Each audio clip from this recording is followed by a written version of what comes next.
ਕੱਢ ਕੇ ਲਿਆਂਦੇ। ਤੁਸੀਂ ਇਹ ਕਹਿ ਸਕਦੇ ਹੋ सिर्फ सीना बसीना उन्होंने अंदर ईमान ही इब्राहिम इसहाक यकूब तो यूसुफ तो अगे थल्ले 70 जेडे आए आके वसे तो उन्होंने अंदर एक गल जरूरी कि सानू कोई खुदा चलाता वो फिर नस्ल दर अपनी नस्लों को दसते रहते हैं। इस तो ज़्यादा उन्होंने अंदर कोई ईमान नहीं है। उन्होंने ईमान दी हालत सानू सारियां मिस्र च नज़र आउंदियां ने। खीरे गंढे याद करने वाली कौम च कितना कोई ईमान हुंदा जेड़ा अज भी अगर पास्टर रोटी तो लड़ के टुर जाए तो किड्डा कुछ सियाना है। देखो जी इन्होंने पता ही नहीं इन्होंने यार वेखो खादम को आया देखो यार पता ही नहीं इन्होंने मैं हूँ उन्होंने पता तेनू नहीं पता। सेम पोजीशन तुहानू मिलेगी। अज भी अगर कोई बंदा रोटी तो नाराज है तो उन्होंने समझ लियो जे कि मिसरी और ये कुछ भी नहीं जानता। हमेशा गल या जिथे खुदा ने बरकत दी उत्थे लोग खवाते हैं।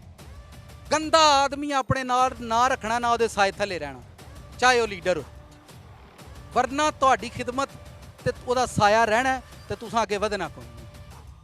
कदी भी बंद कमरे दे विच कदी भी वूमन दे नाल गल नहीं करनी जदों तक उत्थे बंदा मौजूद ना होए।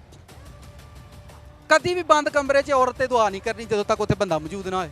ये करी जांदे ने बाजी आप इधर आ जाए। हुण तुहानू नहीं पता च किहड़ा जिन्ने तुहाडे लीड़े लाए दा फिर बिस्ती कराओगे फिर को वेखो ना खुदा दे खादमां नू बदनाम कर छड़िया। कदी भी वूमन च काम नहीं करना जिथे ज़्यादा औरतां होण उन्हां दे विच मर्द की मौजूदगी च काम करना है, कल्लियां नहीं करना। सैपरेट रूम प्रेयर ना करो। शाम नूं तुसीं विजिट लई जांदे हो तो जिथे जिस घर औरतां होण उत्थे ना जाओ जद तक उत्थे बंदा मौजूद ना होए। तुहानूं किते भी शैतान ने ठोक देना। जिस बंदे ने अपने उस्ताद नाल रहना उन्होंने डायरैक्शन ना दे कर डायरैक्शन देनी बंद कर दे। क्योंकि मैं वलंटीयरां नूं वेखिआ डायरैक्शन देणगे उस्ताद जी 2 ते गाना पकाओ एक कर लो जी। अच्छा उन्होंने खुदा दे उन्हें राती 2 क्या ही थले का जी को नहीं जी उन्हें एक कर लो वो पादरी की भी करवाते हैं तो अपनी भी करवाते हैं। इन्होंने तुम मुंडिया पुछ लो जे उत्तों सुनिया होना ना 4 ते 4 ही पकड़ियां जे मैं उत्तों कहना 7 ते 7 ही पकड़ियां। किसी की कोई डायरैक्शन नहीं। भाई साहब घटा लो वधा लो जी नहीं होने पकड़ दो। डायरैक्शन नहीं देनी अपने उस्ताद नूं जिहदे नाल खिदमत